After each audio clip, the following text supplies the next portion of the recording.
I'm Chelsea. A few weeks ago, my father, who had been battling illness, passed away. I wish I could have shown him his grandchildren. Such words escaped my lips, along with a sigh. I got married when I was 25.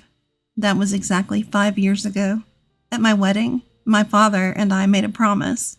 I'll let you know first when I get pregnant. But that promise remained unfulfilled. That's about the only regret I have about my father. Since his illness was discovered a year ago, I've done everything I could for him. I regularly returned to my parents' home and visited the hospital with my mother. I increased the frequency of phone calls and video chats. I did everything I could think of. Still, I can't help but wonder, could I have done more? I muttered. My mother, sitting next to me, reassured me. You did well, Chelsea. Really? Yes, your father would be satisfied. Just then, my sister Portia returned. I'm back, brought the lawyer. My sister entered the living room saying so. Behind her was a man in his mid-40s. I assumed he was the lawyer, and he handed me his business card. I'm Samuel, the attorney. Thank you for coming. Please have a seat. Excuse me then. My mother guided the lawyer Samuel to his seat. As soon as he sat down, my sister blurted out, I heard from this lawyer that Dad left quite an inheritance. It's not all for you, Portia. I know that. My sister, now in a bad mood, glared at me. I glared back. My sister and I don't get along. We used to be okay, but things turned sour when we found out about Dad's illness. One reason was my sister's arrogant attitude. No matter how many times I reached out, she never visited our father. Of course, I may have said it wrong. I might have been a bit harsh because I was worried about him, but her reaction was also a problem. You're not a child. You don't have to be so stubborn. When I said that, my sister retorted, I'm not being stubborn. I live in the city. It's not easy to come. It's the countryside. But you can get here in 2 hours by car. Those 2 hours are tough. It costs money. It's money that's important to you? Of course it is. I'm busy, so stop contacting me. And with that, she finally stopped talking. Even if she lives far away, she could visit once in a while. I always thought so. That's why our relationship deteriorated so quickly. In the end, my sister never visited our father, so our relationship remained strained. Sensing the tension, the lawyer intervened. Let's calm down, please. Okay, I'm sorry. I apologized, and the lawyer nodded before continuing. As I mentioned on the phone, I have your husband's will. When did this happen? My mother murmured. A few weeks before he passed away, he contacted me. So you went to the hospital? Yes. I had him write the will in front of me, with his primary physician present. It turns out they had arranged for the primary physician to contact the lawyer when my father passed away. So after my father passed away, he contacted the lawyer. In turn, the lawyer reached out to us. That's how it happened, and why I'm contacting you now, the lawyer said, pulling out a white envelope. He placed it in front of us. This is the will. That's definitely Dad's handwriting, I muttered, verifying the characters on the envelope. My sister Portia seemed a bit sulky. Never mind, just tell us what's in it. I'm busy, you know. Very well, the lawyer said with a wry smile, opening the envelope. Inside was a single piece of paper. This is what was written there. It stated that besides the house and land, my father's inheritance included some savings and a storage shed. We knew about the house and land, but what's this about a storage shed? As I was pondering this, my sister angrily said to the lawyer, Wait a minute, you didn't mention the farm. The farm? Yes, the farm Dad used to work on as a hobby. My father used to run a company in the next town, but after turning 50, he began to feel his age. I'm thinking of closing the company. I want to take it easy. Is that okay? I heard this when I was in high school. My sister, who was in college at the time, opposed it, but my mother and I, concerned about my father's health, agreed. Don't worry about the money, Portia. We have enough savings. My father reassured her. Reluctantly, she agreed. After that, my father really did close his company and started farming near our home. It feels good to move my body while farming, he said, looking happy. Seeing him like that, I felt glad I had agreed. But my sister didn't seem to feel the same. She had said she would return home after graduating from college, but instead, she got a job near her university. Eventually, she married the CEO of an IT company she met through work. Anyway, that's why Father was farming until he got sick. My sister insists that the farm should also be part of the inheritance. The lawyer reviewed the documents after hearing this from my sister. He quickly found a note and said, "The farm is rented land." "Rented? I thought we owned a large piece of land," my sister said, disappointed. Indeed, the farm where my father grew vegetables was spacious, but it might be too much for us, who know nothing about farming. Maybe it's good that it's rented. That's what I thought. The conversation then shifted to dividing the inheritance. "As for the division of the inheritance, the house and land go to the wife," the lawyer said. My sister grinned. "So we can divide the rest however we want?" "Please divide the savings and storage shed fairly between you two." "Savings means cash, right? I'll take the cash. How much is it?" "The savings amount to about $100,000. There's no need to pay inheritance tax for this amount." "Then I'll take the $100,000 in cash," my sister declared triumphantly. But I couldn't agree with such a selfish arrangement. I strongly protested against my sister. "Wait a minute, I object." "Why? I'm the eldest daughter." "That's irrelevant." "You can have the storage shed, what even that is." "What even is that, anyway?" My sister turned back to the lawyer. Flipping through the documents, the lawyer answered, "It's the storage shed next to the farm. You'll inherit the building, the land, and its contents." "With land?" My sister's eyes lit up. Even though she's married to the CEO of an IT company, does she still want more money? As I was wondering this, the lawyer told my sister the following. "The land comes with it, but it's about 65 square feet, roughly the size of a small bedroom." "A small bedroom?" "Yes, here are the photos." The lawyer placed photos of the shed on the table. Pictures of both the interior and exterior were displayed. The exterior clearly looked like a rundown shack. The inside contained only basic tools like hoes, scissors, and shovels. Nothing that seemed valuable. "I don't want it." My sister grimaced. I peeked at the photos too. It was all very ordinary. These are sentimental items, but they won't bring in money. As I was thinking this, my sister spoke. "Fine, I'll take the cash. You can have that dirty shed." "Hold on, that's not fair." "You agreed to the vegetable farming. What are you complaining about now?" It was hard to argue when she put it that way. Still, if I didn't say something, she'd take all of Dad's inheritance. "So we're good then?" My sister pressed me. As I struggled to answer, my mother chimed in. "As long as Portia won't complain later, I have no objections." "There's no way I would." "Then Portia gets the cash and Chelsea gets the shed." "Okay, it's settled then." My sister grinned. Feeling uneasy, I immediately objected. "Well, I'm not satisfied." "Oh, give it up." "But you're so greedy, aren't you?" "That's not it." "You're such a hassle. You care more about Dad than money, right?" My sister's words left me speechless. Of course, family is more important than money. Money is important, but it's not something to compare with family. While I was thinking this, my sister quickly ended the conversation. In the end, my mother got the house and land. My sister got Dad's savings. All that was left for me was the dirty shed. After that, my sister signed a document promising not to complain about the inheritance division. She left, laughing loudly. I was full of complaints. I couldn't help but vent to my mother. "Mom, why didn't you help me?" "I did help you." "How? You just sided with Portia." "That's not true. I made sure you got the shed." "Huh? I'm not happy about getting that shed." "You might find something surprisingly good if you look closely," my mother said with a smile. I could only puff out my cheeks in response. The next day, I took the key from the lawyer and headed to the shed near the field. It was a 10-minute walk from home, a rural road where no one else passed by. I finally reached the field my father had rented. For the past year, he had been hospitalized, so the field was empty. I opened the shed with the key.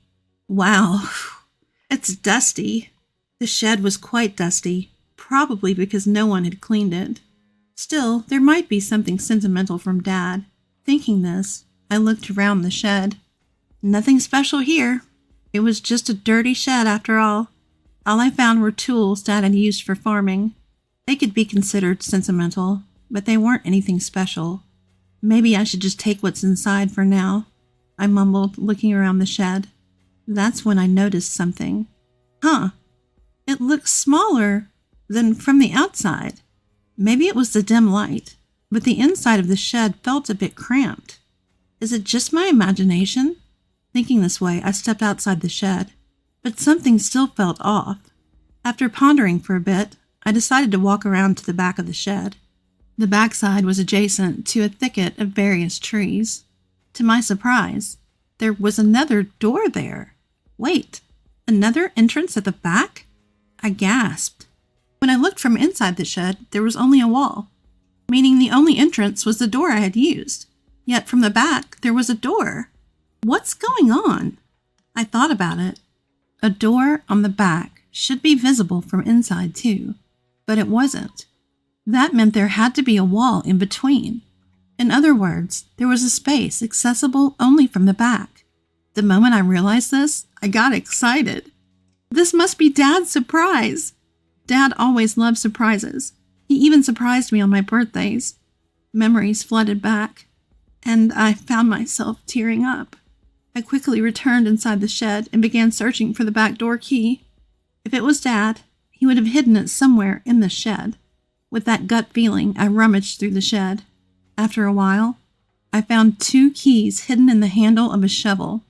I went around to the back and tried one of the keys in the door. With a click, the door opened. What could be in here? The space inside was indeed cramped, only about 3 feet wide. A large safe stood alone in the space. Is this from Dad's company? I recognized the safe. It was the same one I saw in the corner of his office when I was a child. Nostalgic. I hugged the safe. This was a true memory of my father. I felt fulfilled. This alone made the inheritance worthwhile. But knowing Dad, this couldn't be the end. There's got to be more surprises, I muttered and inserted the second key into the safe. With a slightly rusty sound, the safe opened. What? No way. The moment I saw the contents, I was stunned. Inside was an unexpected inheritance. What should I do? Oh, I have to tell Mom. I locked the safe and rushed to my mother. After explaining the situation to her, I called my husband, and with his help, we moved the safe from my parents' house. Then it hit me. The contents of the safe were undoubtedly Dad's.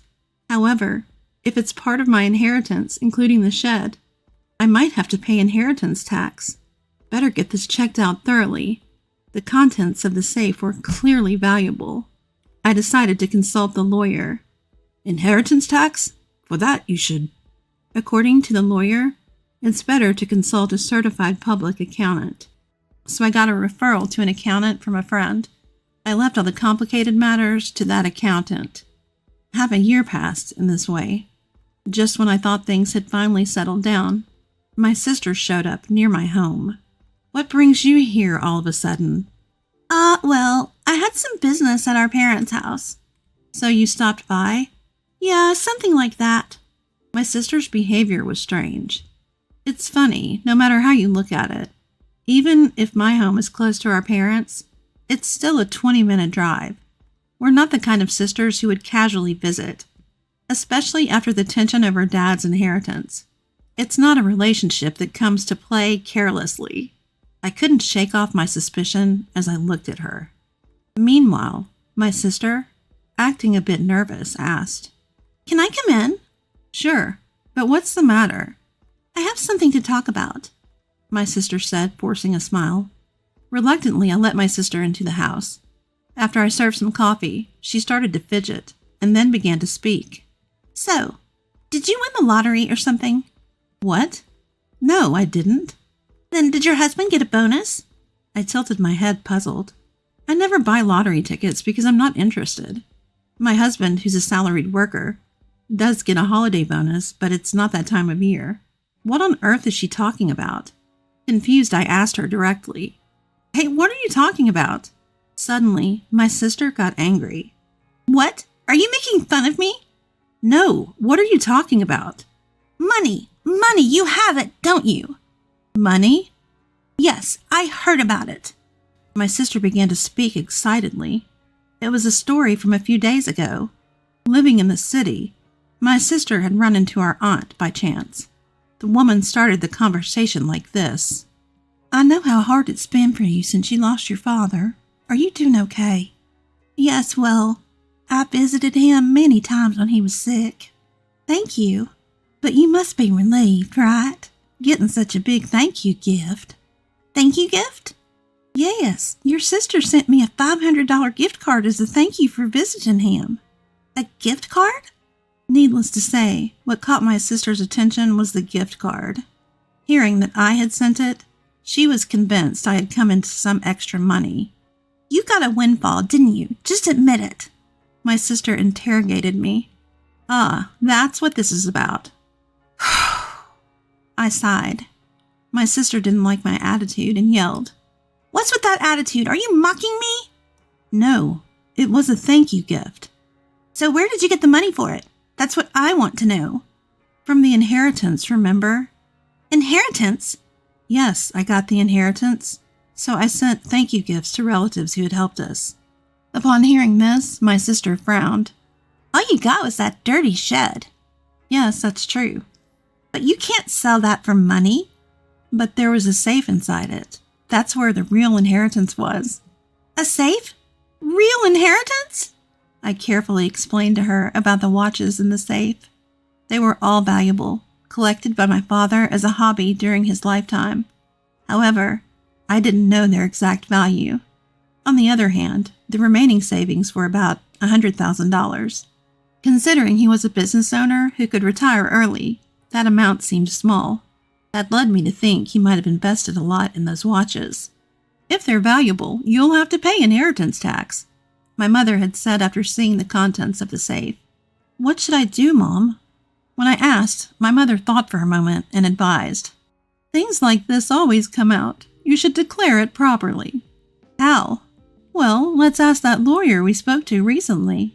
So I consulted the lawyer again. I was told that if you inherit valuables, the inheritance tax is determined by their value at that time. I was also told that a certified public accountant could handle it for me, so I left it to the accountant. As a result, it was found the watches alone were worth at least $500,000. With watches this valuable, you'll have to pay inheritance tax. How should I pay it? How about keeping the ones you're emotionally attached to and selling the rest? Certainly, it doesn't make sense to me, who doesn't know the value, to hold on to such expensive watches. I'd rather someone who understands their worth have them. With that thought, I sold some of the watches. I used the money from the sale to pay the inheritance tax and sent thank you gifts to the relatives who had helped us. Those thank you gifts were the gift cards my sister was talking about. By the way, what I kept were items like the pocket watch my father often wore. I showed my sister the pocket watch as I told her this story. This one isn't expensive, but it holds the most memories for me. However, my sister frowned upon hearing my story. What? You don't have any left? No, there are still some in the safe. Where's the safe? It's at Mom's. The safe is too big for this house. It's the one Dad used at his company. My sister looked away, seeming deep in thought. I felt uneasy seeing her like this. But right after that, she stood up and said, I'm leaving, now that I know where the money came from, and left. Considering how money-minded my sister is, I thought she might demand some of the money from the watch sales. I was relieved she left without making a fuss. However, in my relief, I forgot the unease I had felt earlier. My sister isn't that understanding. I had forgotten that. I was reminded of this late that night, when I got a call from my mother. Chelsea, it's urgent. Come over right away. What happened, Mom? It's just really bad. My mother was frantic and unclear. My husband and I rushed to my mother's house. As we approached, we noticed something strange. The area around my parents' house was lit up in red. What's going on? The reason became clear as we got closer. Several police cars were parked outside my parents' house. I pushed through the crowd and called out to my mother. "What happened, Mom?" "Well, Chelsea, you see." According to my mother, it was after 9 p.m. Feeling tired, she had gone to bed already. Soon after, she heard strange noises. Sounds like someone searching for something came from beyond the door. "Oh, it's a burglar!" That's what my mother thought instantly. However, she was the only one in the house. Feeling helpless, she decided to escape through the window. Looking back, she saw the light of a flashlight moving inside the house. "This is definitely a burglar." Convinced, she ran to the neighbor's house and said, "Help, there's a burglar." Hearing this, the neighbor immediately came out. They too saw the swaying light my mother was pointing at and called the police, thinking it was a burglar. However, it wasn't a burglar at all. It was my sister, who had sneaked into the house. She had gone to rummage through the safe after hearing my story. Neither my mother nor the neighbor had any way of knowing this. Soon the police arrived, and naturally my sister was shocked.